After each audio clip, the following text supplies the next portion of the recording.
ya, listo. Hola, Javier, Okay. bienvenido. Usted la agregó. Hola, buenas noches a todas, a todos. Bueno, Freddy, buenas noches. Bueno, entonces les ruego que por favor por un momentico prendamos las cámaras porque empezamos la grabación para saludar y darle la bienvenida a Germán Ávila, compañero que ha trabajado incansablemente con el tema de la vivienda para todos y para todas un mejor vivir. Germán, la escuela lleva, le contamos, no sé si Mauricio le haya contado, la escuela lleva en funcionamiento alrededor de lo que lleva básicamente la pandemia. Empezamos a conectarnos y pues se trata de un grupo de compañeros, en su mayoría desmovilizados del EME, en su mayoría, digo porque tenemos también compañeros jóvenes que han llegado a la escuela y que nos han aportado muchísimo, han estado con nosotros incansablemente, siempre nos han acompañado los sábados y nos han dado un gran aporte. ¿Qué más, Cháchara, le cuento? Le cuento que sacamos un producto de esta escuela, sacamos un escrito a varias manos sobre el Palacio de Justicia y es contando y viendo también la versión desde fuera del Palacio, la gente que no, los que no participamos en el operativo como tal. De pronto éramos miembros del M19, pero no participamos en el operativo como tal. Entonces, ¿cómo lo vimos? También hubo aportes de estudiantes de 9º grado que en clase de historia vieron este tema y nos dieron un aporte muy enriquecedor. En esta escuela se conectan compañeros de Perú, Ecuador, México, Estados Unidos. Bueno, viene gente de todo lado. Así que eso es como un esbozo a grandes rasgos de lo que es la escuela. Hemos tenido invitados a Gustavo Petro, a Ida Bello, Iván Cepeda, Antonio Morales, bueno, de todos lados hemos tenido invitados y ahora pues es un honor tenerlo y que nos cuente. Ahora sí queda en sus manos y lo escuchamos. Bienvenido, Germán. Por favor, compañeros, cerramos los micrófonos. Gracias.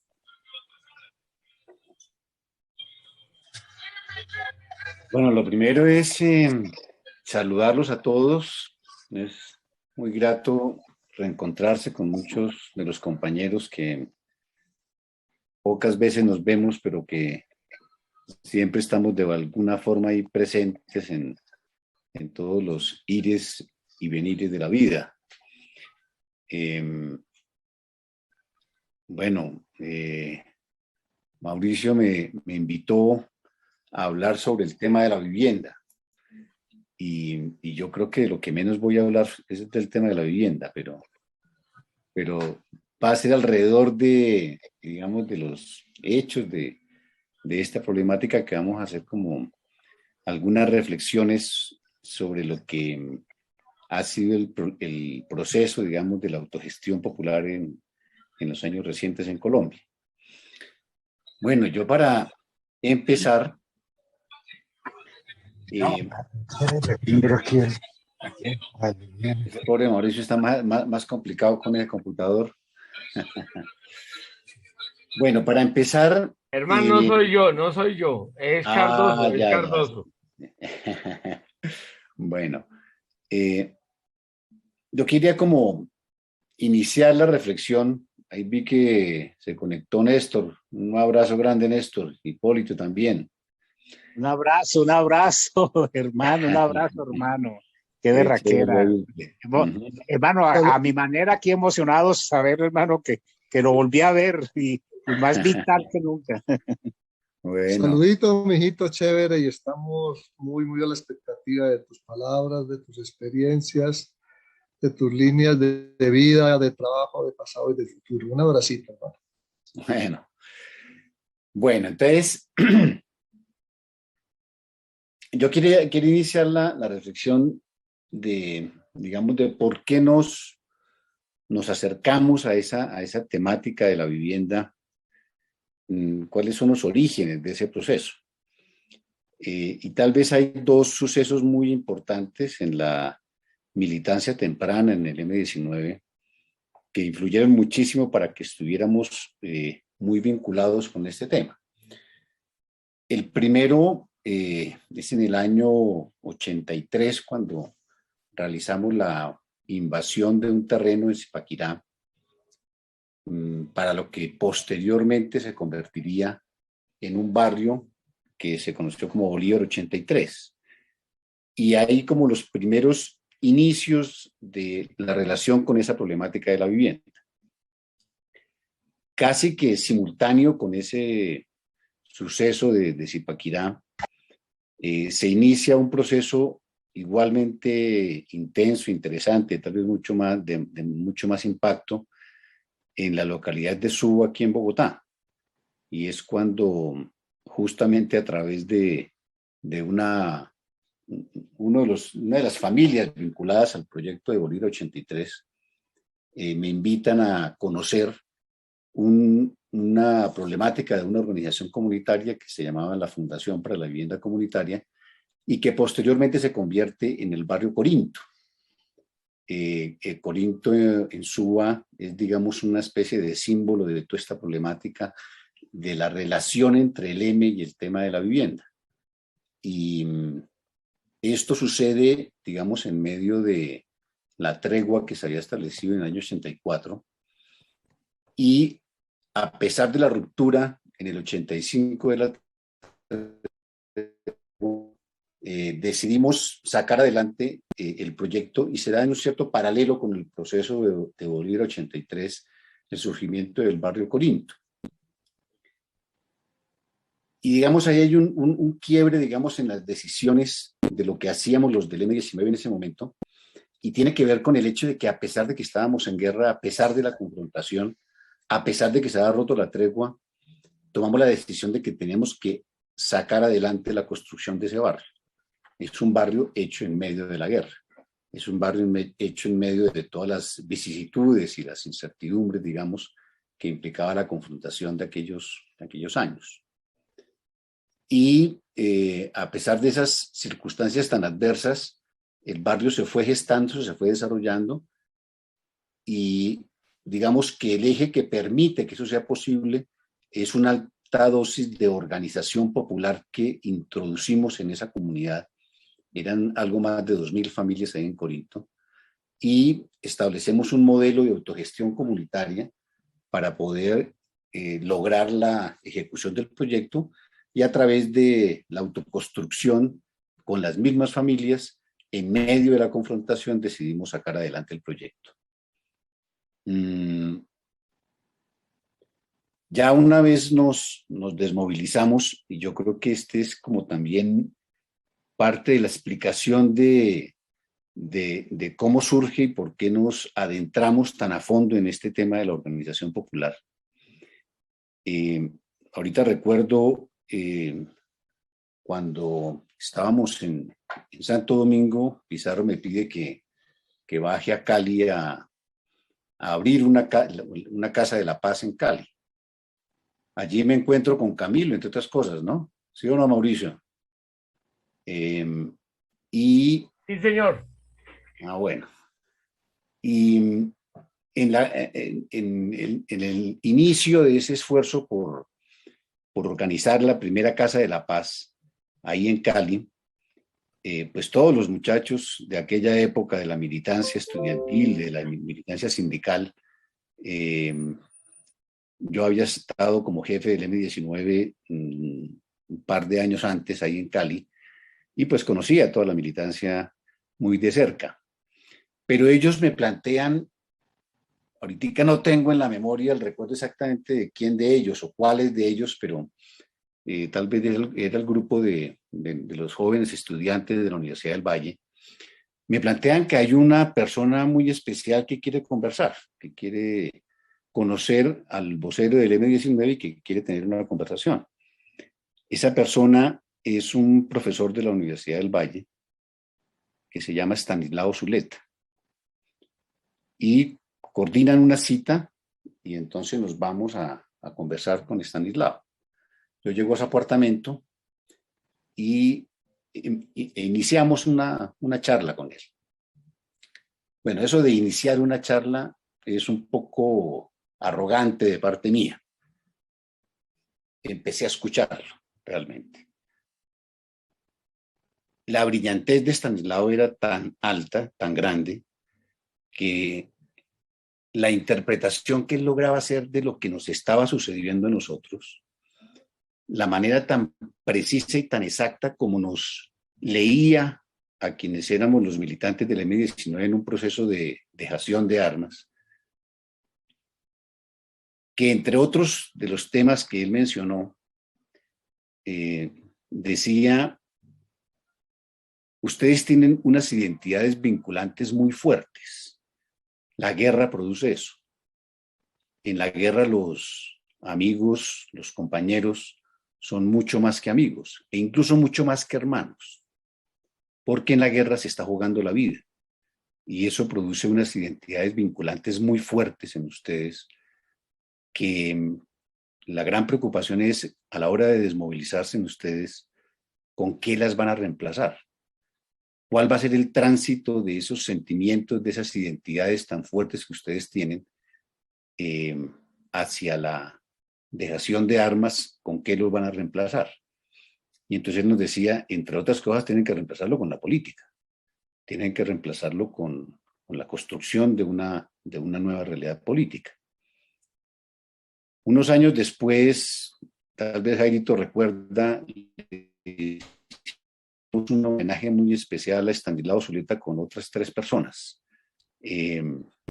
con 3 grandes pensadores que en ese momento 2 de ellos estaban vivos y 2 ya habían fallecido. Los 2 que estaban muertos eran Stanislao Zuleta y Antonio García. Antonio García había sido profesor mío en la Universidad Nacional, era el profesor de Economía Agraria. Y recuerdo pues con un placer inmenso pues ir a sus clases, que eran más que clases, eran conferencias que él dictaba para toda la universidad, porque allá llegaban estudiantes de todas las facultades. A ellos 2 que ya habían fallecido, les hicimos un homenaje en el Eje Cafetero cuando estábamos en la reconstrucción, en compañía de 2 grandes pensadores también que en ese momento estaban vivos, que eran Orlando Falsborda y Eduardo Mañaluna. Bueno, pero me devuelvo nuevamente a esas conversaciones con Stanislao. Pues él no solamente pues me impresionó mucho con la reflexión que hacía y este tema que tocaba, el de las identidades vinculantes, sino que nos entendía tan profundamente en que es la grandeza del filósofo, que es capaz de interpretar profundamente los sentimientos de los seres humanos, aunque no los hayan vivido. Yo creo que Stanislao en su vida la mayor arma que habrá podido coger es una pluma, pero nos entendía perfectamente, nos leía perfectamente. Las charlas fueron tan amenas, porque fueron varias charlas en su apartamento, que llegó un momento en que yo le planteé a Stanislao: hombre, esto que usted me está diciendo a mí, yo quiero que lo conozca toda la militancia del M-19, voy a hablar con Carlos Pizarro y voy a pedirle que organicemos una conferencia suya en Santo Domingo, en Cauca. Me comunico con Carlos y él me dice inmediatamente: súbalo ya a Stanislao. Y nos fuimos en un pequeño jeep que teníamos en esa época con los escoltas que nos acompañaban a los voceros del M-19. Subimos hasta allá, llegamos al campamento en Santo Domingo. Carlos, muy efusivo, recibe a Stanislao y tiene convocada a toda la tropa en Santo Domingo. Eran, pues, en el auditorio más grande que había allá, estaban reunidos todos los compañeros. Y hay una charla que dicta Stanislao, que es muy bonita, muy, muy diciente, la reflexión de él, de un filósofo a unos guerrilleros que se están desmovilizando, que posteriormente fue publicada en el libro de La violencia, democracia y derechos humanos en Colombia, que reúne varios de los textos de Stanislao. Esa conferencia está en ese documento, no sé si los compañeros hayan tenido la oportunidad de conocerla, si no vale la pena que la consigan. Es las reflexiones de Stanislao Zuleta, en la charla en Santo Domingo.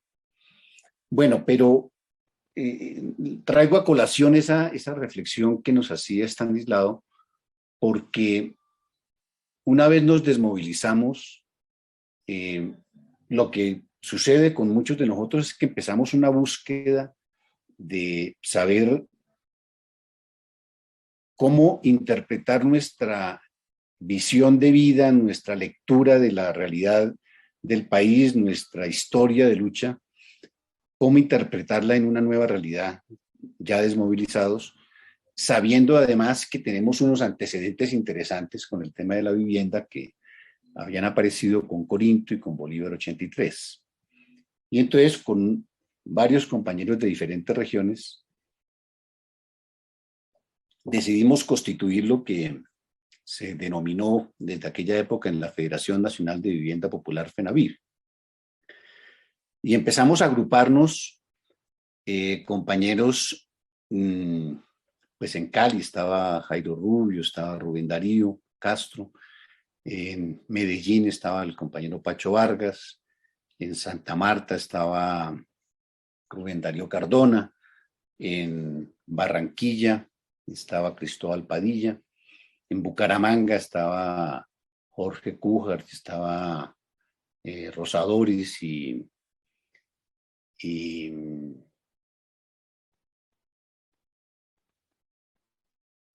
va a matar por haberse me ido el nombre. ¿Darío o con Rosadoris allá en Bucaramanga, Jairito. En Neiva estaba Guillermo Buenaventura, en la Guajira, en Riohacha estaba el que era el tío de Freddy McDaniel, que, bueno, ahorita se me está yendo un poquito el nombre.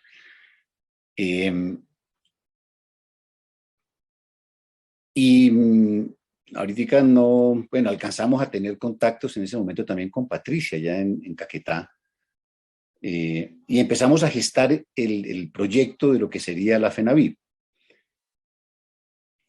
¿Qué nos caracterizaba? Realmente no era que nosotros fuéramos expertos en el tema de la vivienda. Nuestra fortaleza realmente era que éramos organizadores populares. Y por eso insisto yo en que no voy a hablar demasiado sobre el tema de la vivienda, porque el proyecto de la FENAVIR no era fundamentalmente un proyecto de construcción de vivienda. Era un proyecto de organización popular. Y en eso, mientras que en construcción de vivienda no éramos expertos, éramos más bien bisoños en el tema, en lo que sí éramos muy fuertes era en el tema de la organización popular. Y lo que fue gestándose alrededor de la FENAVIR, que llegó a agrupar pues un número muy importante de compañeros del M19, y fue tal vez la estructura organizativa más que agrupó a compañeros del M de todo el país en mayor proporción. Lo que nos interesaba era poder construir una propuesta alternativa de modelos de desarrollo económico con una justificación que se llamaba la vivienda. La vivienda realmente no era lo fundamental, no era en lo que nosotros soportábamos la visión de ese nuevo proyecto. Era cómo lograr estructurar un modelo alternativo de desarrollo económico y social desarrollado a partir de un factor coyuntural que era el tema de la vivienda. En todo esto, ahorita recuerdo a Luis Restrepo, que hizo durante mucho tiempo un esfuerzo de sistematizar toda esa concepción de lo que era la FENAVIP. Aquí en Bogotá, pues no he mencionado a Roberto, que nos acompañó durante todo el proceso, Pacho también, Pacho Paz, y bueno, era un grupo bastante grande de compañeros los que estaban en todas las regiones. ¿Qué era lo que nos movía a plantear ese modelo alternativo surgido desde la organización popular? Era la reflexión que nos había hecho unos años antes Estanislao Zuleta. Era cómo reemplazábamos las identidades vinculantes tan fuertes que nos habían construido a través de la guerra en identidades vinculantes fuertes también, construidas a partir de la organización popular.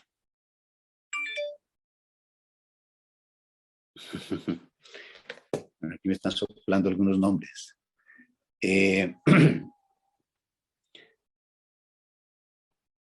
Y empezamos a trabajar este modelo de organización y de economía alternativa, de economía popular, sabiendo que si bien éramos fuertes en la organización, teníamos que complementarla con una fortaleza en el tema de la educación popular. Lanzamos un primer proyecto aquí en Bogotá que se llamó Asovivir, Asociación para la Vivienda, a través de un terreno que empezamos a negociar en Bosa. Y en los primeros años de desmovilizados logramos ejecutar con un éxito importante un barrio de cerca de 500 viviendas. Y en un modelo micro ensayamos toda la concepción del proceso. Eso exigía que aparte de la organización tenía que haber un proceso de educación fuerte con las comunidades y por otro lado una estructuración de un modelo económico de construcción del barrio a partir de una combinación entre autogestión comunitaria y autoconstrucción. Concluimos desde un principio, por la misma experiencia que ya habíamos tenido con Corinto, que no era razonable hacer una autoconstrucción 100% de los procesos. Y lo que nos planteamos era una combinación de esa autogestión con la autoconstrucción. Entonces las familias iban todos los fines de semana a trabajar en unas jornadas de trabajo comunitario y entre semana se contrataba mano de obra calificada, digamos, de obreros especializados en la construcción, e íbamos avanzando en la ejecución del proyecto. Y realizamos, digamos, una buena experiencia en la ejecución de este proyecto, que fue cerca de 500 viviendas. Varios de los compañeros que se habían participado en la experiencia de Corinto se vincularon en la parte técnica y pues eran arquitectos recién graduados, eran jóvenes empezando sus carreras, casi todos de la Nacional, y pues obviamente, digamos, sin una especialización muy fuerte en el tema de la construcción, porque hasta ahora eran jóvenes profesionales. Allí, en ese proceso, fueron muy importantes y muy activos Marta Nieto y Josué Gastelbondo, con quienes, digamos, fueron los dos compañeros que me acompañaron muy de cerca en la ejecución de ese primer proyecto. Hecho este primer experimento, que tal vez fue entre los años 92 al 94, por ahí, 95, decidimos, en coordinación con los compañeros en varias regiones del país, lanzar ya una gran propuesta de organización nacional. Y entonces pusimos a prueba toda nuestra capacidad organizativa asociada a la ejecución de los futuros proyectos de vivienda. Entonces lanzamos un programa que se llamó Colombia Siglo XXI. Y empezamos a abordar lo que significaba la construcción de ese modelo ya con una profundidad mucho más grande.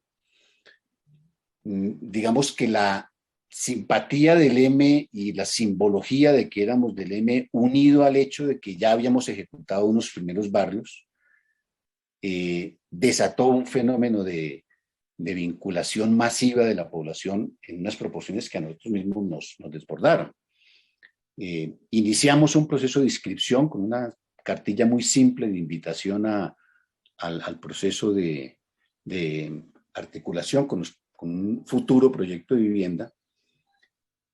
Y no recuerdo exactamente los tiempos, pero yo creo que fue como en unos 2 meses o 3 meses. A los 3 meses teníamos 20.000 familias inscritas aquí en Bogotá.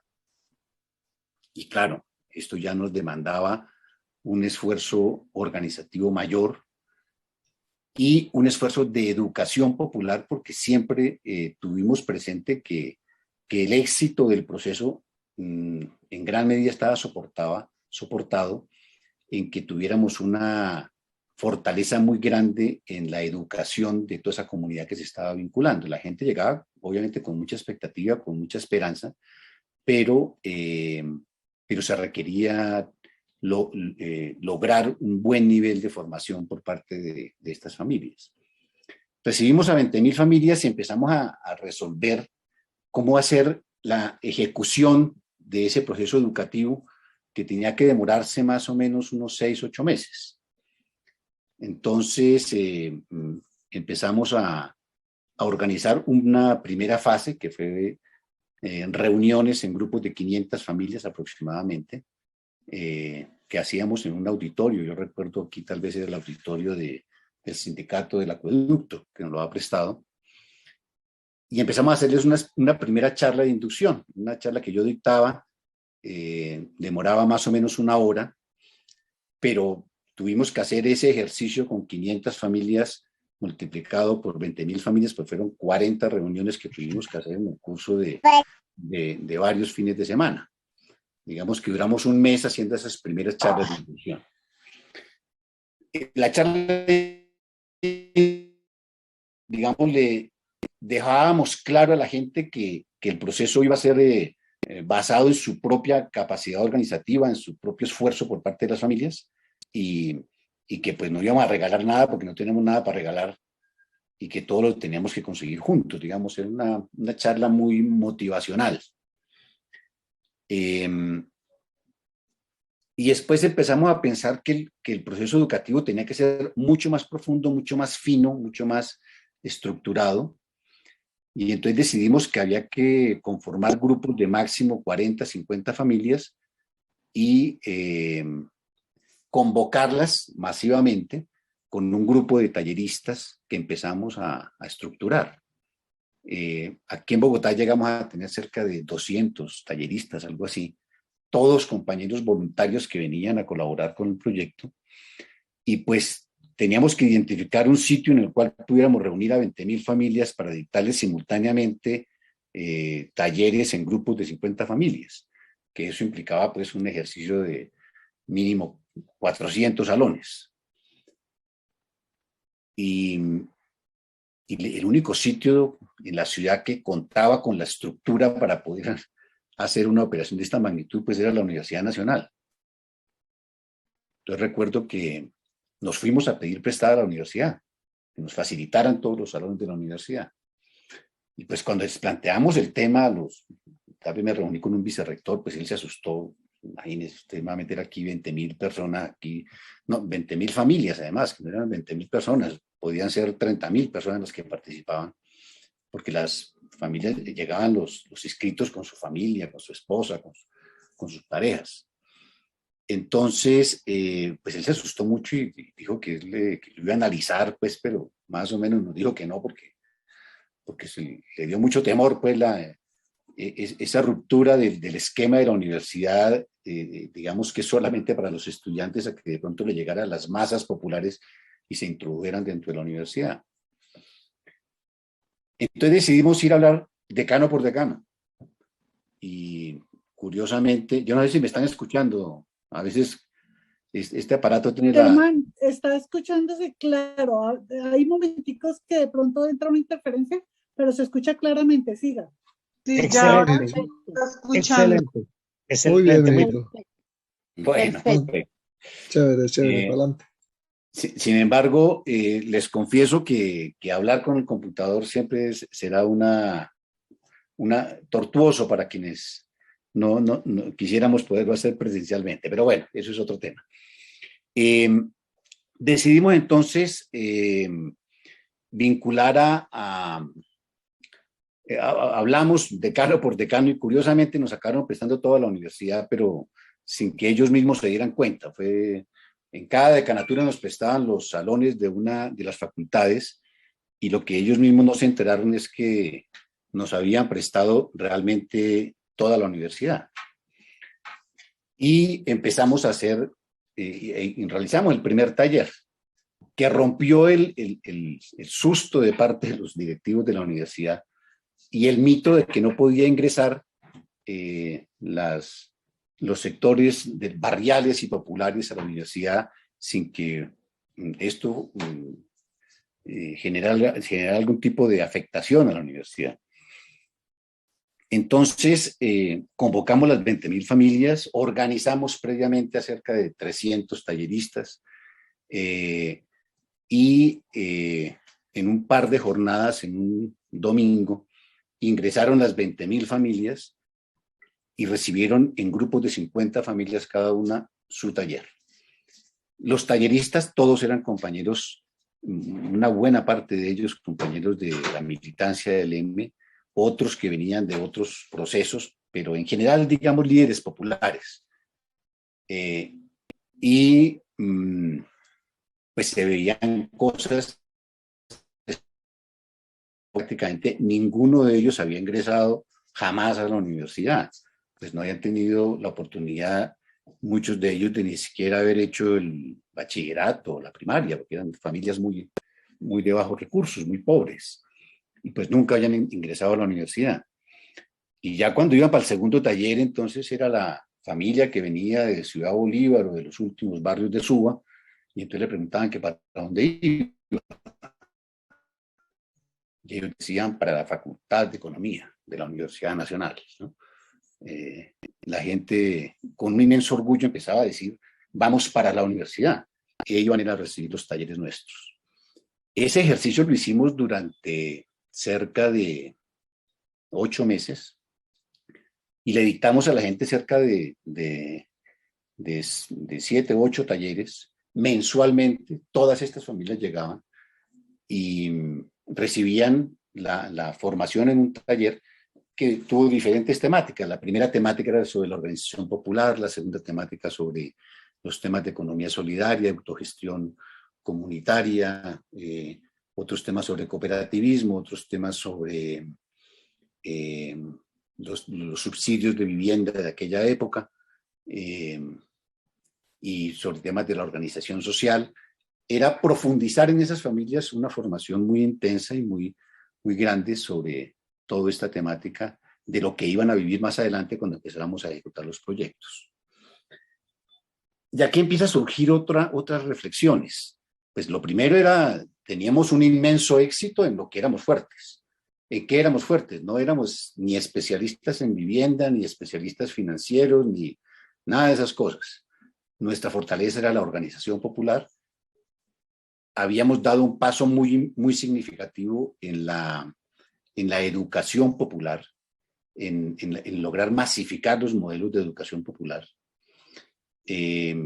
Pues ahí hubo en ese proceso educativo pues un aporte muy importante de Josué, de Pacho también. Sergio, por ahí he observado que Sergio aparece, no sé si estará ahorita conectado. Bueno, eran muchísimos compañeros los que apoyaron ese proceso. Y ese ejercicio que estábamos haciendo aquí en Bogotá, pues inmediatamente era leído por los compañeros en las diferentes regiones. Me anticipo a decir que después el proyecto de Colombia Solidaria fue empezando a desatarse en las diferentes regiones. Recuerdo a Guillermo Buenaventura, que los habíamos conocido allá en el Caquetá con Chalita, no en Caquetá, no, sino en Huila. Llegando con una libretica de apuntes, anotando paso a paso las dinámicas que habíamos desarrollado y él aplicándolas inmediatamente allá en Neiva. Lo mismo hizo Rubén Darío en Santa Marta, Cristóbal en Barranquilla, Rosa Doris en Bucaramanga, Pacho lo estaba haciendo en ese momento en Medellín y después reemplazaría a Pacho el Mago allá en Medellín. Llegamos a tener, me anticipo a eso, llegamos a tener cerca de, yo creo que familias vinculadas al proceso organizativo pudieron llegar a ser más de 60.000, 70.000 familias en todo el país. Solamente en Bogotá eran 20.000 y ese ejercicio lo repetimos 2 veces además. ¿Qué cosas vamos identificando? ¿Qué cosas vamos viendo de ese proceso? Primero, la inmensa fortaleza de la organización. Cómo éramos capaces de hacer esas movilizaciones extraordinarias. Finalmente, el cierre del proceso educativo decidimos hacerlo en una reunión en donde concentramos las 20.000 familias. Y entonces el único sitio pues, para ese grado de concentración pues, era el Coliseo del Campín aquí en Bogotá. Entonces nos conseguimos prestado el Coliseo y reunimos a las 20.000 familias. Un poco era hacer sentir la fortaleza de su propia organización a la misma gente, que ellos sintieran de qué tamaño y de qué fuerza era lo que ellos eran capaces de lograr a partir de su propia dinámica de organización popular. Pues a ese evento obviamente pues ya era un evento de mucho significado. Ahí nos acompañó Antonio, estuvo en esa reunión, Gustavo también fue ellos acompañaban un poco esos procesos porque de alguna forma también nos capitalizaban políticamente después. Pero esas inmensas reuniones nosotros las hacíamos a costo cero. Entonces nadie entendía cómo éramos capaces de lograr reunir a 20.000 familias y no pagar un solo bus ni pagar un solo refrigerio, sino que llegaban ordenada y organizadamente las 20.000 familias a participar en ese evento de cierre de todo el modelo educativo. Sabíamos que, digamos, la ejecución de los proyectos iba a ser a través de un modelo autogestionario, autoconstructivo, pero empiezan a surgir, digamos, las reflexiones sobre, por ejemplo, la gente tiene que ahorrar. Entonces, en una de las reuniones, de los talleres de capacitación, le informábamos a la gente que tenía que empezar un proceso de lo que hoy llaman ahorro programado. Eso lo inventamos nosotros en el año 94, 95. Y empieza a surgir la reflexión de en dónde. Entonces, las primeras convocatorias a hacer el ahorro, decimos, pues nuestro aliado natural es el cooperativismo. En aquella época estaba, la cooperativa más fuerte era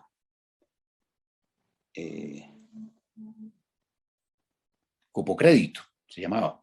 Entonces invitamos a la gente, en el primer proyecto de Asovivir allá en Bolsa, invitamos a la gente a que hiciera el ahorro en Cupocrédito.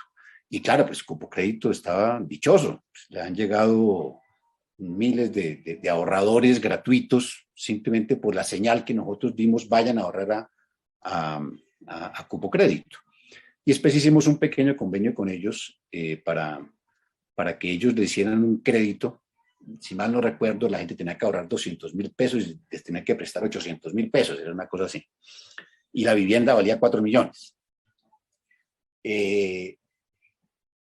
Pero lo que vamos identificando es los aliados cooperativistas, digamos, son aliados que les parece muy atractivo, sobre todo por el hecho de que consiguen un montón de ahorradores gratuitamente, pero cuyo compromiso, digamos, no es un compromiso a fondo y a profundidad. Entonces nos surge la idea de decir, bueno, ¿y nosotros por qué no constituimos una cooperativa?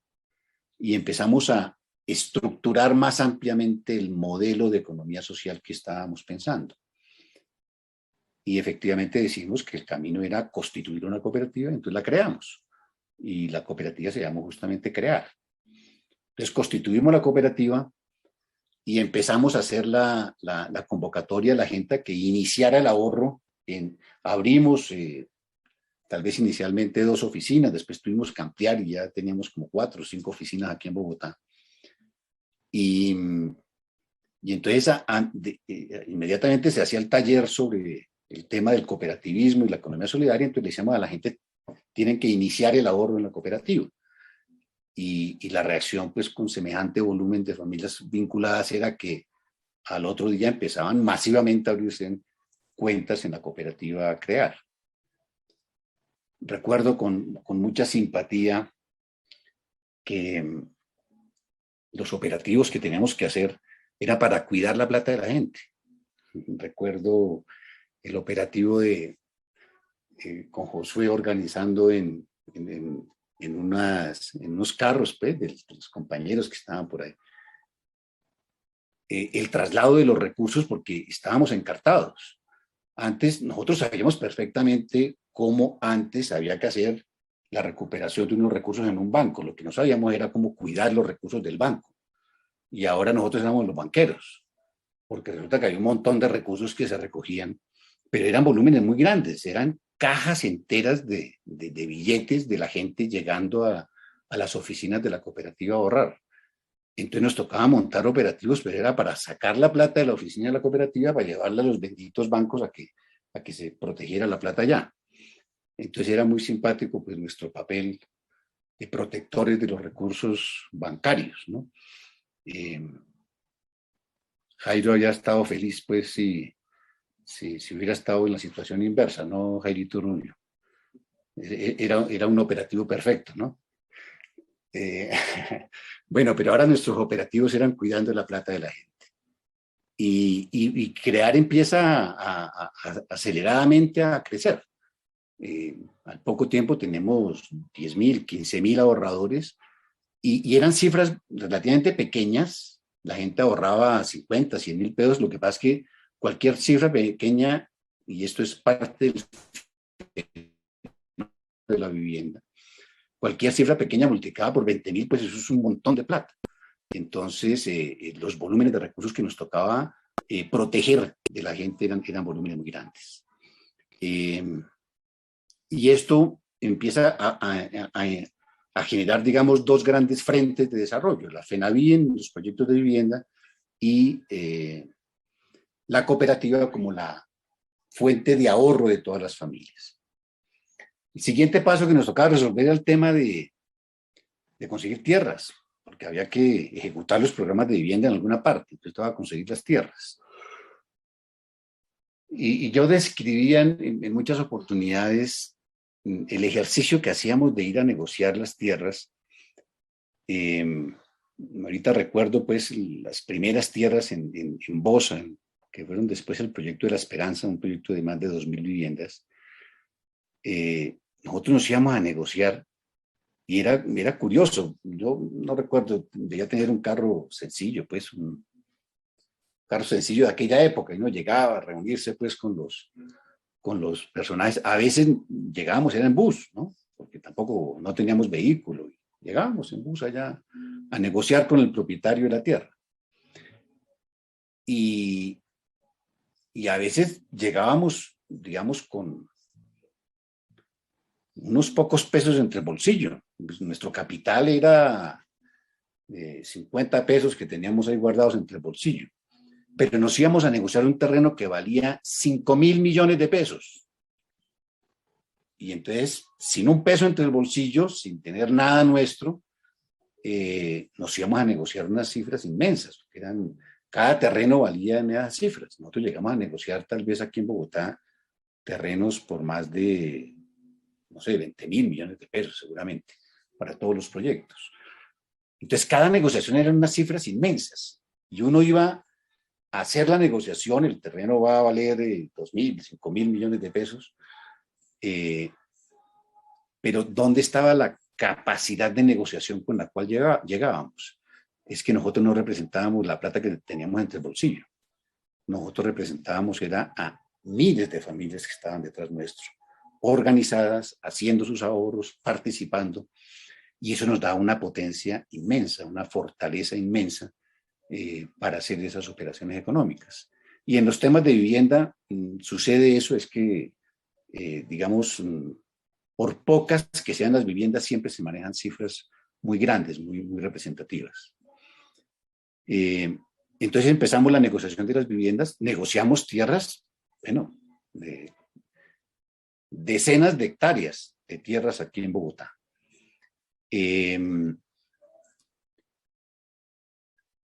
Después, ya negociadas las tierras, entonces empezamos el proceso de que la gente ya hiciera tránsito de esa participación general a la participación en un proyecto de vivienda. Habíamos negociado tierras para cerca de 5.000 viviendas aquí en Bogotá. Estoy relatando mucho el tema de Bogotá. No se me van a molestar los compañeros de las otras ciudades que ahora les voy a mencionar a todos porque el ejercicio de Bogotá fue después replicado en varias ciudades del país, pues en todas estas regiones, y se hicieron proyectos además muy bonitos todos. Empezamos a hacer el tránsito de la gente de la masa organizada y ahorradora a unas familias vinculadas específicamente a unos proyectos para iniciar los trabajos de autoconstrucción con la gente los fines de semana y de mano de obra contratada entre semana. Negociamos tierras para cerca de 5.000 familias aquí en Bogotá y se generaron 3 grandes proyectos. Uno en Bosa, que era el proyecto de La Esperanza, que eran cerca de 2.000 viviendas. Era un terreno que tenía cerca de 30 hectáreas.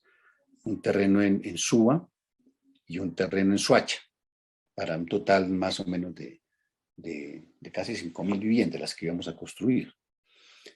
En ese momento tenemos un acercamiento con unas universidades cubanas que estaban interesadas en conocer la experiencia nuestra y nosotros en conocer la formación que tenían las universidades cubanas en la producción de materiales de construcción. Y entonces decidimos con un grupo muy importante de compañeros, ya en ese momento este ejercicio que estamos haciendo en Bogotá está siendo replicado en todas las ciudades que he mencionado en el país, y decidimos irnos todos para Cuba a hacer un intercambio tecnológico con los cubanos, con la universidad cubana que se llama el IPSJAE, y ellos nos transmiten toda la investigación que ellos han hecho en la producción de ecomateriales. En aquella época era común la existencia de las tejas de asbesto cemento que estaban cuestionadas a nivel mundial porque eran cancerígenas, pero los cubanos han inventado unas pequeñas maquinitas muy sencillas para producción de tejas de microconcreto que no utilizaban el asbesto como el aglomerante, digamos, de la producción de la teja. Se han inventado la producción de concreto, de cemento, a partir de una combinación química con los residuos de la incineración de la cáscara de azúcar, de la cáscara del bagazo de la caña de azúcar, obviamente por la producción de la caña allá en Cuba. Y, digamos, eran modelos de a través de pequeñas maquinarias de producción de esos ecomateriales, y pues obviamente ese fue un intercambio muy valioso para nosotros. Estuvimos cerca de 30 compañeros haciendo ellos le llamaron un curso de posgrado en ecomateriales en la Universidad del IPSJAE de La Habana. Trajimos esa tecnología, nos la vendieron, y de alguna forma nosotros ayudábamos también a la universidad con la compra de esto, porque eso les daba algo de recursos a ellos, pero eran máquinas supremamente sencillas y muy adaptables. Y entonces decidimos empezar a incorporar en la construcción de las viviendas la producción de ecomateriales. Prácticamente en todos los programas de vivienda de la FENAVIP, en todo el país se montaron plantas de producción de teja de microconcreto que eran además manejadas por señoras, eran grupos de señoras las que manejaban las pequeñas máquinas de producción de teja. Y hoy en día los barrios que hizo la FENAVIP todos tienen en sus cubiertas estas tejas de microconcreto fabricadas por las mismas señoras en los barrios. Y bueno, alcanzamos a incursionar en otros campos, decidimos que apareció una oportunidad de adquirir un colegio aquí en Kennedy. Entonces, Pacho, pues obviamente que tenía experiencia en el tema, se puso al frente del proyecto y fue el rector de ese colegio. Era un colegio de cerca de 1000 estudiantes. Pero nuestra visión del tema era más que eso, avanzar hacia un proyecto universitario. Y empezamos a coordinar con los compañeros cubanos la creación de una universidad apoyada y asistida por ellos, con carreras especializadas en los temas de economía social. Todo esto lo relato es para decir, no era la producción de vivienda. Pues en el camino después empezaron las jornadas, la construcción de las viviendas y la ejecución de los proyectos, y se construyeron las viviendas. Pero si uno suma todo el engranaje que hay alrededor de ese proceso, lo que hay es la construcción de un modelo de economía alternativa, un modelo que llamábamos de economía social, un modelo en el cual, teniendo como punto de partida la organización de las comunidades, la fortaleza económica que da la organización, y con una disculpa que era la vivienda, lográbamos desatar un modelo completo de economía, no solamente para la producción de viviendas, sino una estructura financiera donde se canalizaba el ahorro, un proyecto financiero que también tenía la proyección de ir mucho más allá, digamos, de los simples ahorros puntuales, digamos, de las familias, sino era un proyecto financiero alternativo. Se producían los materiales, se producía la vivienda, y en el campo educativo empezamos a consolidar un proyecto de formación educativa. Es decir, es en la estructuración en la práctica de un modelo alternativo de desarrollo. Es la ejecución en la realidad de esa exigencia que nos hacía Estanislao Zuleta cuando nos decía con qué van a reemplazar ustedes las identidades vinculantes que les ha dado la guerra y los afectos que han generado con la guerra. Eso se traducía en un modelo de economía social que estábamos estructurando con la justificación de la vivienda, pero que era más una visión de modelo de economía social. Eso mismo seguramente lo puede concebir una problemática como la de la salud, la agrícola, la de la educación. Digamos, alrededor de cualquiera de estas problemáticas se pueden estructurar modelos integrales de economía social, como de alguna forma lo fuimos desatando en el caso de la vivienda. En algún momento, ahorita recuerdo no sé si me estoy extendiendo demasiado, y yo no sé exactamente qué tiempo tenemos. No se preocupe, tenemos ilimitado. Bueno, cuando empiece el cansancio me avisan. Échale agüita y verá que me sale. Sí. Este es un plan todo destino ilimitados. En algún momento estuvimos, cuando se dieron las conversaciones en el Caguán, entonces fuimos a conversar con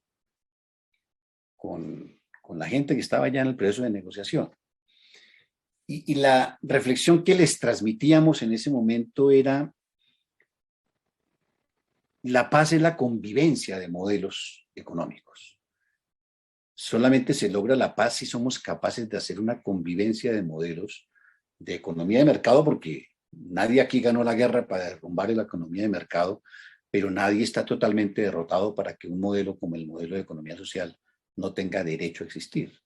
Y entonces decíamos, la paz es la convivencia de los modelos. Y lo que hay que negociar es justamente la convivencia de esos modelos. Nosotros no teníamos esa claridad en el momento en que negociamos como M, pero tratábamos de transmitírsela a la gente de las FARC cuando estaba negociando. Yo me reuní con ellos allá en Caguán, transmitiéndoles esa idea de que eso era lo que había que negociar. Lo que había que negociar era que construyéramos un modelo económico en el cual pudiéramos convivir diferentes modelos. Digamos que la economía de mercado está estructurada en función de absorber y de destruir a los demás modelos y de concentrar la riqueza. Ese es el modelo, digamos, central del capital y la economía de mercado. Y lo que decíamos era, si queremos que haya paz en este país, lo que debemos negociar es justamente la convivencia de esos diferentes modelos. Y lo que tratábamos de decir, y de transmitir era cuál era ese modelo. Entonces empezábamos a mostrar a través de la vivienda cómo se estructuraba un modelo integral y un modelo completo.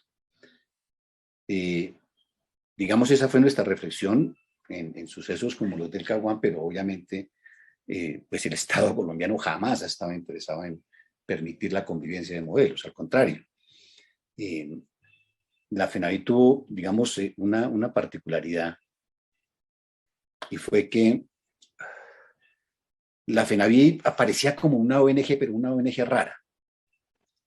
Las ONGs normalmente necesitan y viven de unos recursos que se aportan desde la cooperación internacional o desde organismos nacionales que apoyan a través de la cooperación a las ONGs. La FENAVI jamás tuvo un solo peso de asistencia de la cooperación internacional. Nunca hicimos nunca recibimos ni un solo peso de la cooperación internacional en términos de que la organización se sostuviera a través de recursos de cooperación. La otra cosa extraña que tuvo la FENAVI es que normalmente, y es comprensible, las ONGs necesitan para su supervivencia de hacer contratos con el Estado. La FENAVI jamás hizo un solo contrato con el Estado. Nunca hicimos ningún contrato ni con entidad local, ni nacional, nunca hicimos contratos con el Estado. Y eso nos obligó, esa manera de actuar y de intervenir con el tema, nos obligó a que teníamos que ser siempre autogestionarios. Es decir, que dependíamos totalmente de nosotros mismos en función de la supervivencia. Ahora, lo otro es, a pesar de hacer eso, tener al Estado, digamos, en contra o a favor. Y esa fue la otra particularidad de la FENAVI. Nosotros nos volvimos como algo éramos muy mal vistos por el aparato del Estado. Porque en cada uno de los frentes empezábamos a desbordábamos con el tema de la vivienda. Entonces, cuando surgió el tema de los subsidios de vivienda, pues la FENAVI se llevaba todos los subsidios de vivienda en todas las ciudades. Porque tenía la masa de familias organizadas para solicitar los subsidios. En el tema financiero empezó a haber como incomodidad con el sufrimiento y el desarrollo de esa estructura financiera. En el tema de los materiales, eso de que ya también incursionaran y entonces reemplazaron algunos de los materiales de construcción que eran convencionales y casi que obligados, ¿no? La teja de Ternit, pues era algo demasiado convencional. Bueno, empezamos a incursionar en cada frente que incursionábamos, empezábamos a generar resistencias por los desarrollos que estábamos estructurando y pues obviamente se sabía que quienes, digamos, de alguna forma alimentábamos ese proyecto y alimentábamos esa idea, pues teníamos también una claridad ideológica. Entonces tuvimos siempre el Estado en contra. Nosotros no logramos los subsidios porque el Estado nos dijera, uy, qué buenos programas, venga, les ayudamos. No, nuestra cara era ir a quitárselos a las malas. Y cuando no nos los daban, entonces nos tomábamos al INURBE. Y cuando aquí en Bogotá o en cualquiera de los otros proyectos de vivienda teníamos que sacar una licencia y no funcionaba la empresa de acueducto, entonces nos tomábamos la empresa de acueducto, nos tomábamos planeación distrital. Yo creo que difícilmente hay una entidad vinculada con la vivienda en Bogotá que no haya sido tomada por las hordas de la FENAVI en algún momento. Todas las entidades, nos tomamos todas las entidades, las secretarías, el INURBE, todas las entidades, cuando no funcionaban, nosotros dábamos la orden de que la gente se movilizara. Entonces, obviamente éramos no solamente una estructura y un modelo andando, sino que además éramos un modelo de confrontación popular permanente. Y obviamente, pues eso no le puede dejar andar tan fácilmente. Sin embargo, hay algunas experiencias que fueron, digamos, complementando el ejercicio que estábamos haciendo. Estoy relatando toda la parte bonita, ¿no? Las dificultades no las he contado mucho. Jairo de estar que dice, bueno, ¿y cuándo va a empezar a contar que eso fue difícil, ¿no? Que eso no fue tan sencillo.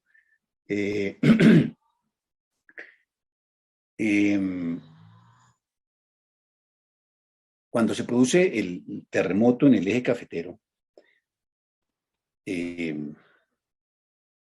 nosotros hicimos, un hermano mío, Boris, estaba muy vinculado con el municipio de Calarcá en ese momento, y entonces me cuenta pues que va a empezar a trabajar el tema de la solidaridad con Calarcá apenas se produce el terremoto. Y entonces la instrucción que enviamos a todos los barrios nuestros que ya habíamos construido, quiero resumirles, en total la FENAVID construyó cerca de 20.000 viviendas en todo el país. En solo Bogotá se construyeron cerca de 10.000, porque fueron 2 grandes jornadas de los programas de Colombia Solidaria y de Colombia Siglo XXI. Y tal vez no existe un constructor en Colombia que pueda decir esas cifras. Eso pasó en silencio, eso pasó por fuera de todas las cámaras de la publicidad sobre el tema de la vivienda. Y fueron cerca de 20.000 viviendas. Hoy en día se habla de la vivienda de interés social y de la vivienda de interés prioritario. Para darles un sentido de proporciones, la vivienda de interés social hoy en día tiene un valor de 135 salarios mínimos o 150 salarios mínimos, que son cerca de 140 millones de pesos. Como gran cosa, el Estado se inventó en aquella época una cosa, o recientemente, una cosa que se llama la vivienda de interés prioritario, que son 70 salarios mínimos en algunas ciudades y 90 en otros. Es decir, viviendas entre 70 y 90 millones. Para darles la proporción, las viviendas que hacía la FENAVID tenían un costo aproximado de entre 35 y 40 salarios mínimos. De hoy. En aquella época, las primeras viviendas las entregamos en 4 millones. Las segundas viviendas las entregamos en 16 millones. Las más costosas que hizo la FENAVID valieron como 25 millones, que eso ya fueron en el año 2010 más o menos. Era mucho más que la vivienda social o lo que llaman la vivienda prioritaria acá, era la vivienda realmente popular. Hay un personaje al cual le compramos muchas tierras acá, que al final, un señor de Zipaquirá, famoso papero de Zipaquirá, que era dueño de una hacienda en Suba, que se le había comprado a Alberto Espina. Y él decía, bueno, tenía una hacienda de 100 hectáreas y nosotros empezamos a comprarle por partes ese terreno. Pues llegamos a comprar vivienda allá como para unas 3.000 o 4.000 viviendas. Y él hacía un comentario, bueno, él se portó un poco mal al final, pues porque como buen millonario era poco avaro. Pero entre los comentarios que él hacía, decía, es que bueno, se refería en términos personales a mí, ¿no? Decía, es que lo que Germán hace es buenísimo, pero en lo que se equivoca definitivamente es que si le pusiera 1 milloncito más a cada una de esas viviendas, eso sería un montón de plata con el cual puede sostenerse durante más tiempo. Y entonces él nos cuestionaba que por qué no le poníamos un poquito más de precio, pues, para que hubiera un colchón de seguridad, pues, para la organización. Y nosotros éramos lo contrario. Era que nos dolía aumentarle 100.000 pesos a la vivienda, porque eso nos significaba en cierta forma que íbamos a retirar una cantidad de personas del proyecto. Y fuimos exagerados en eso fue desmedido, porque eso obviamente creaba pues, muchas dificultades de sostenibilidad más adelante. Bueno, cuando se produce esto del eje cafetero, entonces nos invitan a participar en una especie de concurso de ONGs que van a hacer la reconstrucción. Y eso se divide por gerencias. Toda la zona afectada, devastada, se divide en gerencias y la gerencia más grande, más importante es la que recogía a Calarcá y sus municipios, porque Armenia, que era más grande, estaba dividida en 5 zonas, pero Calarcá era toda ella una sola.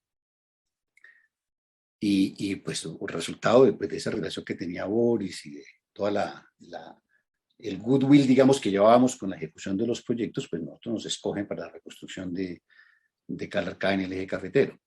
Y hacemos en 3 años una reconstrucción, digamos, pues la inversión de cerca de 150.000 millones de pesos en la reconstrucción del municipio, con una transparencia absoluta y con la implementación de nuestro modelo de economía social aplicada a ese fenómeno de reconstrucción. Entonces, obviamente, los programas de vivienda que hicimos, allá hicimos programas en Calarcá y después nos fuimos para Armenia también a hacer proyectos, porque el modelo inmediatamente convocaba a las familias a organizarse y empezábamos a implementar la ejecución de proyectos. Acabamos construyendo en el eje cafetero cerca de 3.000 o 4.000 viviendas en todos los proyectos que ejecutamos tanto en Calarcá como en Armenia. Este es un proceso que es muy, pienso que valioso en cuanto a la idea de gestar un modelo de economía alternativo. No es el modelo de economía socialista, no es el modelo de economía de mercado, es un modelo de economía social. Yo diría que lo que más se parece, incluso yo creo que el M en ese sentido también fue muy cercano ideológicamente, conceptualmente, a lo que pensaban los anarquistas republicanos españoles en la guerra civil. Bueno, antes de la guerra civil, cuando ellos llegan a controlar el gobierno. Lo que ellos realmente implementan es un modelo de economía solidaria y empiezan a masificar los modelos cooperativos, y ellos tienen en su cabeza la idea de que ese es el modelo ideal, digamos, de transformación social. Yo creo que esta propuesta es un poco en esa dirección, de construir una visión que no era de economía socialista, que no era de economía de mercado, sino recoger sobre la potencialidad de la base de la organización social la construcción de un modelo de economía alternativa solidaria y en muchos aspectos vinculada con el tema del cooperativismo. Lo que le pasa a los anarquistas españoles, que pues eso no es comprendido ni siquiera por los comunistas. Para los comunistas obviamente su modelo era un modelo de economía estatal, centralizada, y que no lograban interpretar esas alternativas de economía social y de economía solidaria como una opción, digamos, paralela con la construcción de una dinámica de transformación social.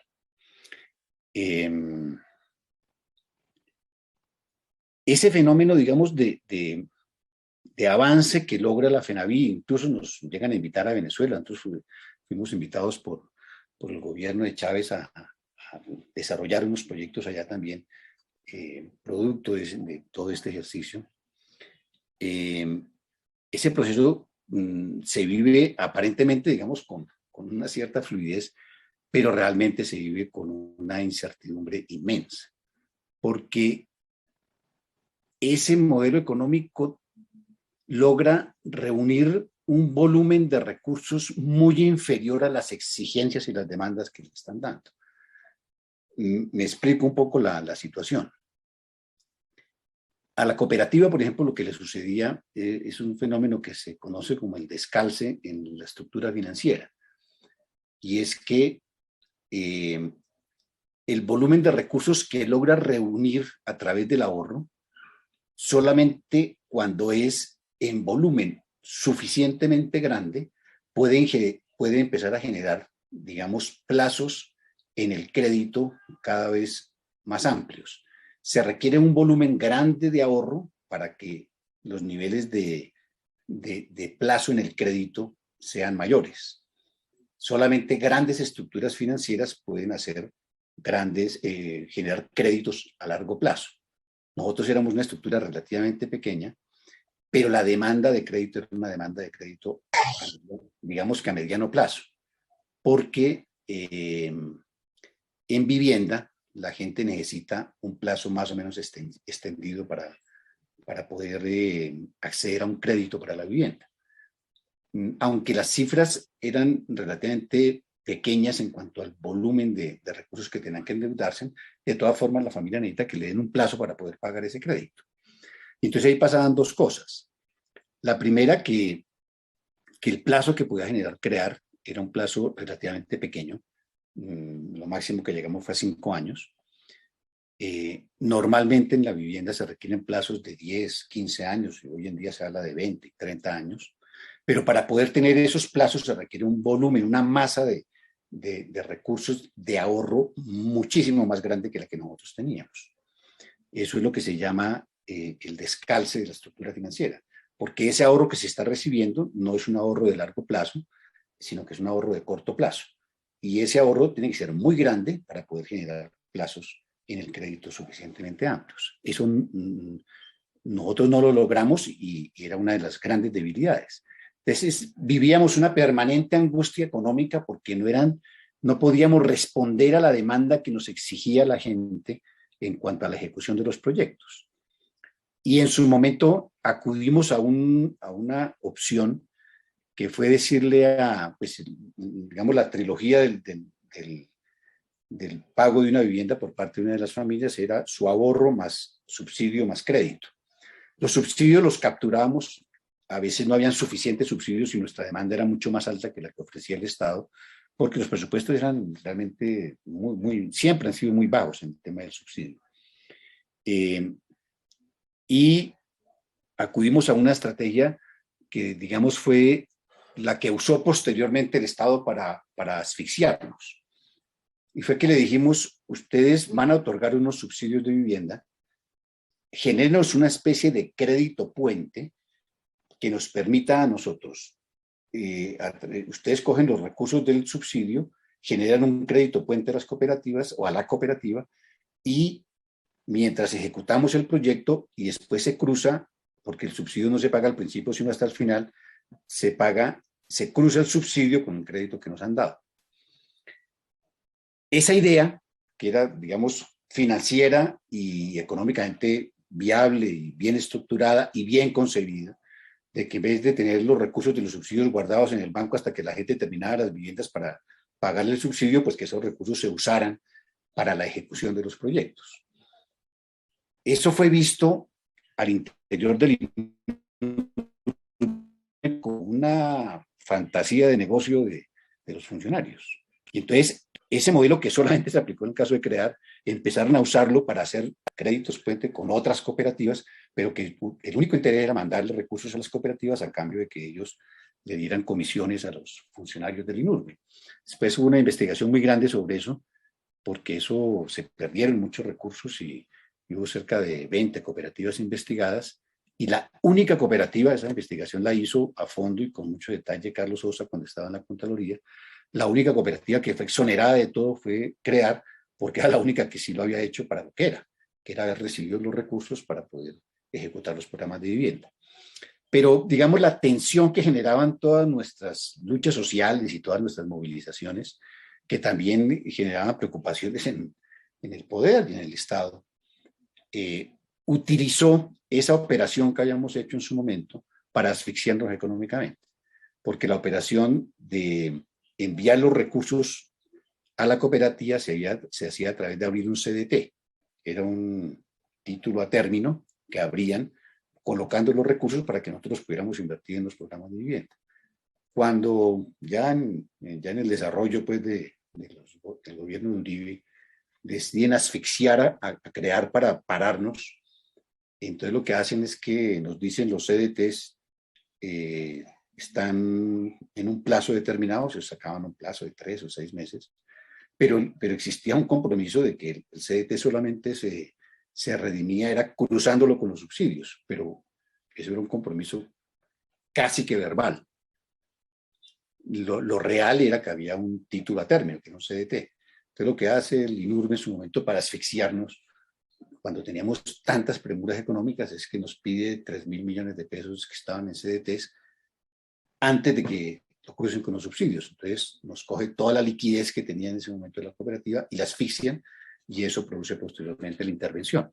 Hay una intervención de la cooperativa y digamos, ese esfuerzo tuvo que hacer tránsito posteriormente a hacer pues ellos la intervienen, pero logramos encontrar un camino de salida haciendo una fusión con Confiar.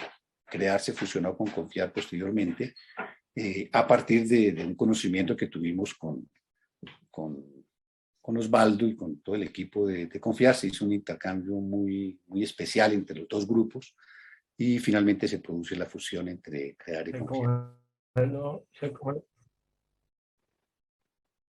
Sí, ¿qué pasó? Germán, no, para abrir el espacio de que te van a atacar. De ¿Quién quiere preguntas. alguna pregunta? Bueno, listo, No, ya tiene hice un muchas resumen de ramos, la idea amigo. general. Entonces, arranquemos las preguntas. Por favor, compañeros, quien tenga preguntas, levanta la mano. Ya saben la mecánica. Es que yo no puedo levantar la mano, que la tengo ocupada. Bueno, entonces haga la pregunta, Hipólito. Listo, mi viejo, ¿cuántos años tienes? Ah, desgraciado. ¿Me estás preguntando No, a mí?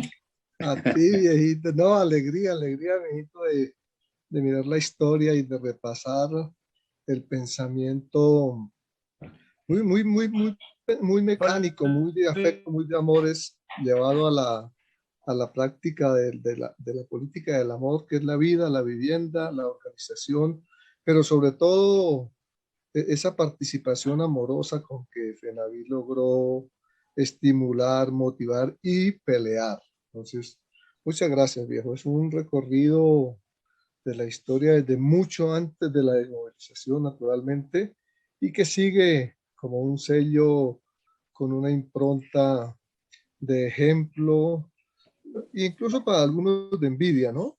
Porque hay un sello, hay una herencia allí muy visible y en cabeza tuya y en ese grupo tan bello de la FENAVIT. Muchas gracias, mi viejo. Y espero que me responda cuántos años tienes. Esa pregunta no es adecuada. Néstor, No, tiene la no hay palabra. lugar. Guayabita, tiene la palabra. Sí, buenas noches. No, excelente, Germán. De verdad que por lo menos yo creo que todos estamos descrestados, tan descrestados que hubo un momento en donde usted pensó que era que estaba hablando solo, sino que nos tenía de verdad que hipnotizados, pues concentrados, escuchando palabra a palabra semejante experiencia tan valiosa. Y entonces no es tanto como pregunta, o sí, bueno, pregunta, ¿por qué Germán a lo largo de la intervención se escucha como que utiliza mucho como los verbos en pasado, ¿sí? Fuimos, hicimos, estuvimos, cuando yo creo que esta experiencia hay que ponerlas en presente, pero en el presente, y a ver, hermano, cómo hacemos causa común y seguimos, porque ¿qué propuesta, Germán? ¿Qué modelo alternativo de desarrollo sin igual? Excelente, Germán. Era esa como mi inquietud. Ah, bueno, y una más mortal, ¿no? La teja, esa tecnología se hace con los hilos, ¿cómo llamas? Con la fibra del bagazo de la caña, porque sería excelente esa tecnología, ¿no? Que no la había tenido como muy presente antes. Era eso nomás. Bueno, incluso hay una faceta, digamos, del proceso que no alcancé a mencionar, que es la faceta en la que estamos en el Estado, porque llegamos a estar orientando las secretarías de vivienda de Medellín, de Cali, de Bogotá con Metrovivienda. Entonces, ¿cómo nos comportamos cuando abordamos la administración del Estado para esa problemática desde la visión y el modelo que habíamos planteado? Y digamos que ahí hay un quiebre también en el proceso, y es que, no sé si recuerdan, pues yo estuve director de Metrovivienda en el gobierno de Lucho Garzón, cuando estábamos en pleno desarrollo de la segunda etapa del proyecto de Colombia Solidaria. Y, ¿sabes cuál es, hijo?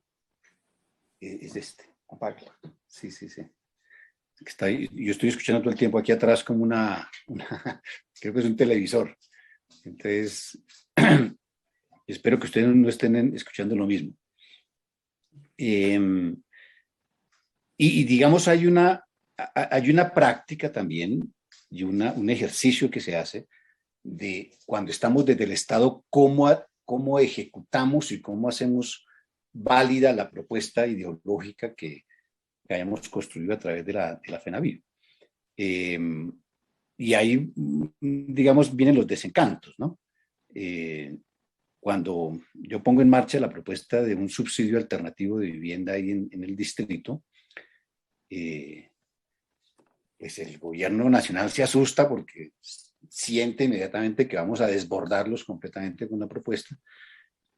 Bogotá tenía la fortaleza y la capacidad para desarrollarlo y yo planteo subir el valor de los subsidios hasta niveles pues, que ellos no estaban dispuestos a hacerlo. Y viene, digamos, la arremetida desde el gobierno nacional para disuadir a Luis Eduardo Garzón de que algo así como que yo soy un peligro, ¿no? En el sentido de que estoy haciendo propuestas demasiado atrevidas y lo que viene es el proceso, digamos, de él negociar, a pesar de que yo era, digamos, el quien dirigía la política de vivienda de Bogotá. Él, para quitarse encima las presiones, va y negocia paralelamente, y cuando yo me doy cuenta de que hace eso, pues yo me retiro de la administración, ¿no? Pero mientras estuvimos ahí en Metrovivienda, pusimos en marcha una estrategia desde el distrito en la producción de ecomateriales, montamos varias plantas de producción de ecomateriales, a las ONG, a las OPVs, Organizaciones Populares de Vivienda, por primera vez Metrovivienda les vende las tierras, y entonces yo hago una venta masiva de tierras a las OPVs, y eso nos permite desarrollar una segunda etapa del proyecto, pero después de que salimos, pues viene la arremetida fuerte del Estado contra ese modelo, porque es que nosotros éramos vistos como un peligro muy inminente, un peligro político, económico, social demasiado fuerte, y por eso había que evitar que pudiéramos seguir adelante. Estas tecnologías, digamos, Néstor, son aplicables en modelos de organización social como los que nosotros desarrollamos.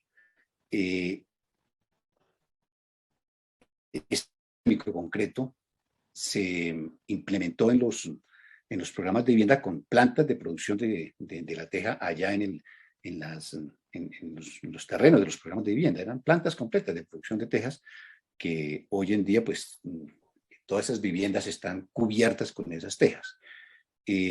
Lo de la caña de azúcar era para producir cemento, era incinerar la caña de azúcar y con unos compuestos químicos que se le agregaban, digamos que esa era la base para la producción de cemento. Entonces, aquí también nosotros llegamos a implementarla con un molino de bolas que trajimos también de allá.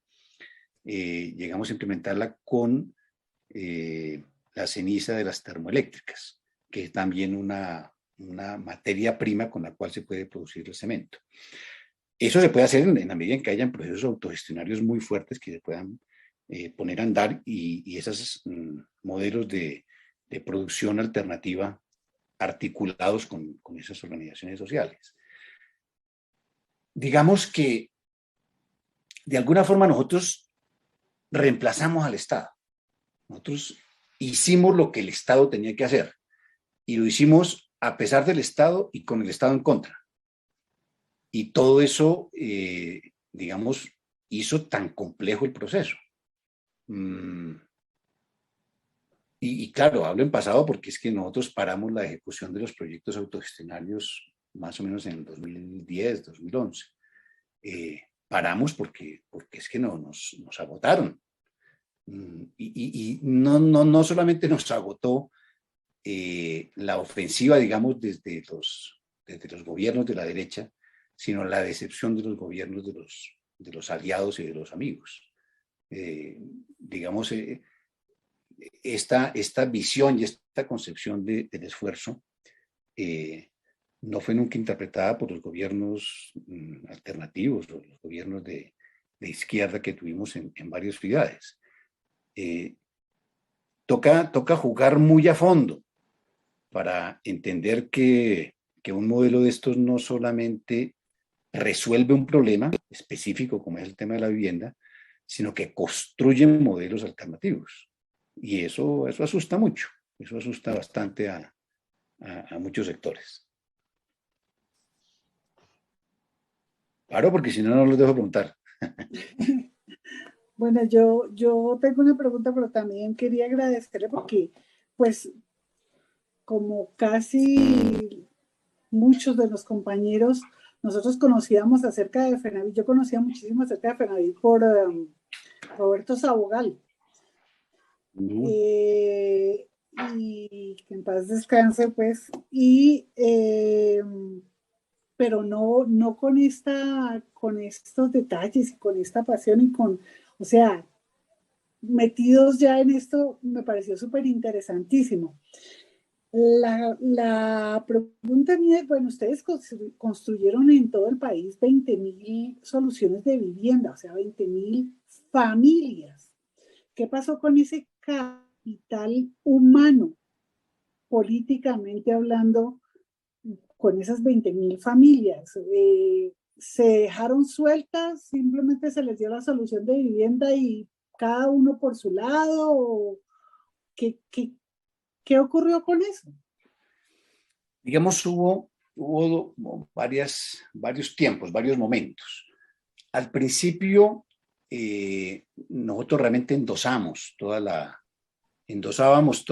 la potencialidad política de esa masa organizada, y pues de ello la usufructuaron, digamos, de alguna forma, pues Antonio, Gustavo, pues cada vez que inaugurábamos los programas de vivienda, los invitados especiales pues eran ellos, y nosotros endosábamos, digamos, toda esa simpatía que teníamos sobre ellos. Tal vez el último que estuvo que tuvimos muy de cerca fue a Carlos Gaviria. Al final él también era como uno de nuestros protagonistas en la inauguración de los proyectos, ¿no? Entonces había una especie de endoso al principio, digamos, durante una larga fase fue una especie de endoso de toda la simpatía, porque no queríamos involucrarnos en el tema de la participación electoral.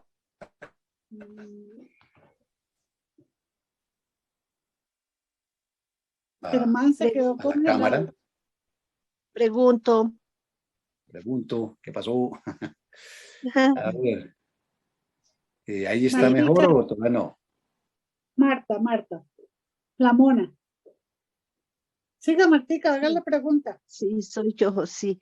Es que tengo una inquietud de ese proceso de construcción de materiales. ¿Quedó algo? ¿Existe todavía o ya no existe porque se acabó? Si era un proyecto, pues una propuesta tan buena, pues bueno, uno entiende que porque las grandes empresas, me imagino que también acabaron con eso, pero todavía existe, se puede conseguir. Y dos, ese modelo de vivienda desde el comienzo, estamos hablando de hace muchos años atrás, actualmente hay posibilidad de como hacer algo, trabajarlo nuevamente, teniendo en cuenta pues las mafias tan espantosas y o sea, la porquería que es esos programas de vivienda que hoy en día realmente no favorecen a las personas más vulnerables, ¿sí? Lo digo desde mi territorio y de mi casa, mi familia, no nos favorecen absolutamente para nada. Entonces, la pregunta es esa, ¿cómo se podría adaptar un modelo y si es posible en estos tiempos? Y bueno, y lo de los materiales es que me tiene pensando porque es algo que fue muy novedoso. ¿Y qué pasó con eso? Ya. Bueno, pero quiero cerrar el tema anterior que no lo completé. Después hubo un ejercicio de participación política. Yo fui candidato a la Cámara y algunos compañeros también fueron elegidos en varias corporaciones. Guillermo estuvo elegido como concejal de Neiva, Rubén Darío como concejal de Santa Marta. Creo que María Mónica en Bucaramanga también participó. No sé, no recuerdo, tal vez Jairo me me aclara sobre el tema de Cali. Creo que en algún momento hubo una participación también de la FENAVIA allá en Cali. Hubo una participación política y se demostró también la ineficacia nuestra en la participación electoral. Digamos que teníamos unos interlocutores muy amplios a través de todas esas comunidades organizadas, pero nosotros no éramos capaces de generar ningún tipo de coacción, digamos, electoral sobre esa población. Entonces era una especie de voto de opinión sobre familias organizadas, ¿no? Y eso es bastante ineficiente. Entonces, electoralmente, digamos, no fuimos exitosos en el tema, ¿no? Llegamos a tener un volumen de votos pues, significativo. Yo tal vez saqué algo más de 10.000 votos en la Cámara y bueno, hay varios compañeros que también participaron. Generalmente cuando hay una relación entre la política y estos modelos de vivienda, hay un ejercicio de coacción muy sutil y muy eficaz, digamos, para la participación electoral. Y ese tipo de coacciones nosotros nunca las utilizamos. Y por eso yo creo que los resultados eran relativamente mucho menores, digamos, de lo que debería haber generado ese proceso. El tema de la producción de materiales, Martica, lo que pasa es que esas plantas de producción eran plantas hechas para ejecutar un programa. Digamos, no tenían una vocación de permanencia como empresas. Debieron tenerla, y seguramente si hubiéramos hecho un esfuerzo mayor, podrían haber tenido una vocación de permanencia como material alternativo. Pero digamos que cuando se superaba el mercado cautivo que tenía a través del propio programa de vivienda, le implicaba un ejercicio de desarrollo. Digamos que nosotros nunca tuvimos la capacidad de haberle dado esa sostenibilidad, ¿no? Y por eso todos estos proyectos de producción de materiales estuvieron siempre asociados y vinculados a los programas de vivienda. ¿Qué hacer hoy frente al tema de la vivienda? Ya digamos, ese es otro tema distinto, que es el tema de la política de vivienda, ¿no? ¿Cómo actuar desde el Estado en función de la vivienda social y de la vivienda popular de bajo costo? Y vuelvo al principio de lo que mencioné. Digamos, lo que a nosotros nos interesaba específicamente no era producir viviendas por producir viviendas. Lo que nos interesaba era, a través de la producción de viviendas, gestar unos modelos alternativos de economía social, integrales. Eso era lo que realmente teníamos en la cabeza y lo que teníamos como proyecto. Cuando uno aborda desde el Estado la solución al tema de la vivienda, pues en los últimos 30 años todo se ha reducido a que el Estado otorgue unos subsidios. Pues en nuestra época también nos otorgaban subsidios. Pero si uno desde el Estado, desde la administración del Estado, se pone a pensar en que estas problemáticas sociales no solamente hay que resolverlas, sino generar una economía alternativa, entonces implementa estrategias para la producción de vivienda desde una metodología como la que nosotros estábamos implementando, que fue lo que de alguna forma hicimos cuando estuvimos en Metrovivienda. Lo que hizo Metrovivienda fue poner la estructura del Estado en función del desarrollo de ese modelo de economía alternativa a través de organizaciones populares de vivienda. Lo que se necesitaría en términos de política de vivienda, pues hay digamos, una variable de subsidio, de aporte del Estado a contribuir en la financiación, digamos, del pago de una familia que tiene bajos ingresos. Pero si uno va más allá de simplemente resolver el problema de la vivienda, lo que debería estructurar una visión de de políticas alternativas es construir alrededor de esas problemáticas sociales economías alternativas. Y eso no solamente pasa con la vivienda. Yo podría hacer un esfuerzo y un ejercicio de traducir toda esta visión al problema agrario. Digamos que el problema no es solamente que los campesinos tengan crédito, sino que también es que construyan modelos alternativos de economía social que, fortalecidos a través de la organización campesina, pudieran desatar fenómenos de producción a gran escala y con formas de economía social y solidaria. Para bueno, poner ya el ejemplo, tenemos entonces otro tema, ya tenemos un tema para el futuro que nos pueda charlar, la cuestión agraria, y nos amplía más en otra charla, Germán. Jairito creo que tiene, Jairito quiere Yo tengo decir una algo. pregunta. Sí, Liliana, permítame un segundo, que es que Jairito pidió la mano antes. Ok. Mauricio, está totalmente cortado, no se entiende nada. No se le entiende, se quedó congelado. Jairito, activa el micrófono. Aló. Jairo. Aló. Ahora sí, Mauricio, hable. Germán, para que vea que yo no soy el único que conspira aquí en esta escuela. Ahí ya lo comprometimos para una futura charla, sí. Bueno, Jairito, activa el micrófono para que pueda hacer la pregunta. Luego sigue Liliana y yo creo que cerramos la sesión después de Liliana porque ya llevamos y no queremos cansarlo para que nos pueda acompañar la siguiente vez. Ya le tengo la fecha. Ah, bueno. Bueno, Jairito, activa el micrófono, Jairito. Activa el micrófono. Jairo, está con el micrófono en silencio. Ahí está bien.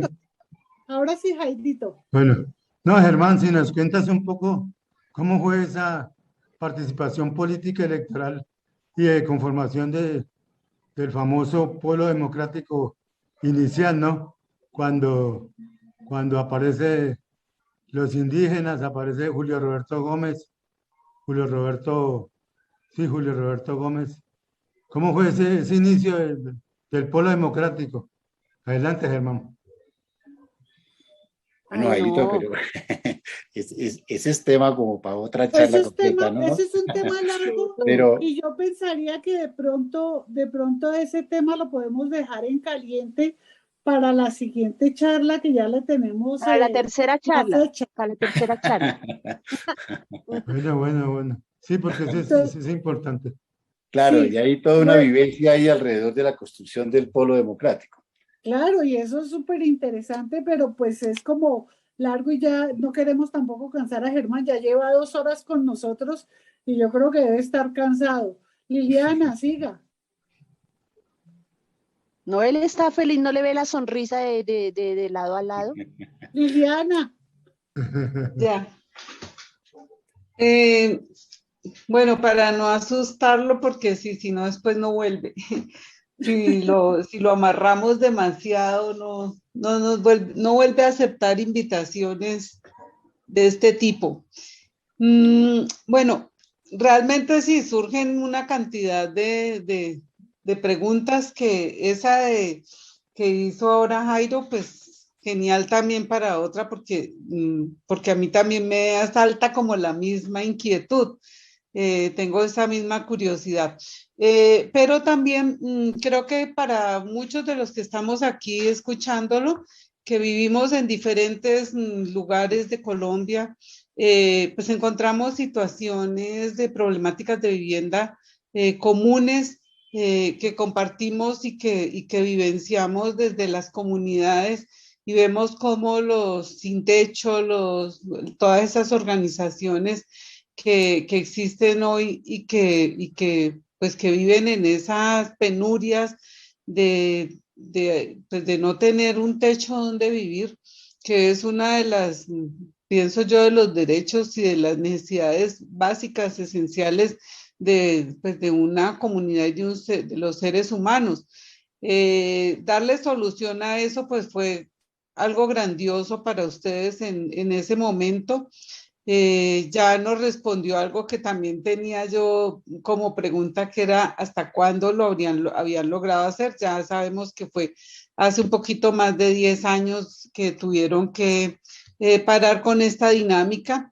Mi pregunta es, bueno, yo primero quisiera pues felicitarlo por ese aporte que hizo a todas estas comunidades, porque creo que nosotros formamos parte de Colombia y como tal sentimos con gratitud el conocer estas historias. Sabemos que la tierra cambia de precio dependiendo del lugar, dependiendo la situación y esos contextos que la rodean. Hay tierras que que adquieren más valor que otros, aunque en su esencia la tierra debería tener el mismo precio donde quiera que fuera, ¿sí? Sin embargo, encontramos que en las ciudades hay zonas donde la tierra tiene 100.000 veces más el valor que en otros. Tenemos ciudades donde las tierras valen mucho más que en otras poblaciones o rincones apartados. Entonces eso le da un valor o le quita un valor a las posibilidades a las opciones de poder construir vivienda. Entonces, por eso casi siempre las viviendas pues, de carácter popular se ubican en sectores donde la tierra o puede ser conseguida a muy bajo precio o puede recibirse como aporte de los gobernantes, ¿sí? Como también ustedes le dieron un valor que, o sea, siempre construir podría costar lo mismo en una tierra barata que en una tierra costosa, pero ustedes lograron conseguir esos dos elementos tan esenciales como fue lograr lograr conseguir las tierras, pero además los insumos para construirla de manera pues alternativa.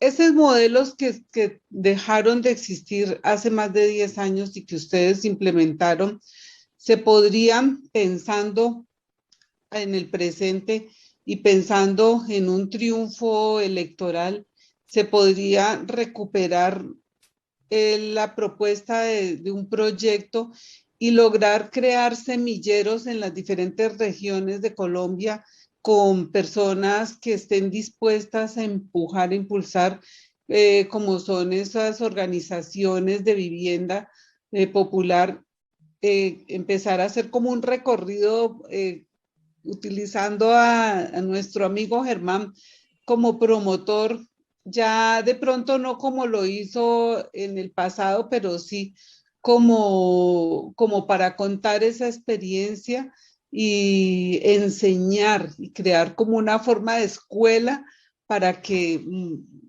personas que están ahora impulsando y tratando de sacar adelante proyectos de vivienda popular y para personas que están sin techo puedan copiar muchos elementos de su modelo. No sé si han pensado en algún momento en una posibilidad como estas. A ver, tocas varios temas. Un tema como el de la tierra. Efectivamente, la tierra es un bien que cada vez es más escaso en los centros urbanos porque se van copando, digamos, los espacios disponibles para la construcción. Y en la medida en que el bien es cada vez más escaso, empieza a ser más costoso. Entonces viene una especulación recurrente y permanente sobre el valor de la tierra. Controlar esa mecánica del mercado de la tierra solamente es posible desde una acción del Estado. Lo único que puede controlar la especulación sobre el valor de la tierra es el mismo Estado a través de políticas y de medidas que aseguren que no se genere ese fenómeno especulativo que dispara el precio de la tierra. Hay que tener la disposición y el interés en hacerlo. Lo que nos ha sucedido en todos estos últimos gobiernos es que eso no ha existido. En la medida en que no ha existido, entonces sigue la tendencia alcista del tema de la tierra. Lo otro es, te lo voy a poner de esta manera. Uno se puede enfrentar al tema de atender parcial o de una forma más amplia la problemática de vivienda de la población. Y tiene cualquier gobierno necesariamente que presentar alternativas que le den opción de solución a la problemática de vivienda de la población de más bajos recursos. Y puedes hacerlo de dos formas. Una es decir, voy a producir viviendas, voy a construir muchas viviendas, y para eso pues, busco a los que la saben hacer, a los constructores que tienen experiencia en eso, y los contrato para que me produzcan las viviendas y que me las hagan de un precio como yo las necesito, ¿sí? Y para eso invierto unos recursos del presupuesto público para atender ese problema de la vivienda. La otra es, no solamente voy a resolver el problema de la vivienda, sino que además lo voy a hacer por la ruta de la construcción de organización social y popular. Que eso conduce a que desde el Estado impulse yo la generación de modelos alternativos de economía social, que es una manera de enfrentar a la economía de mercado.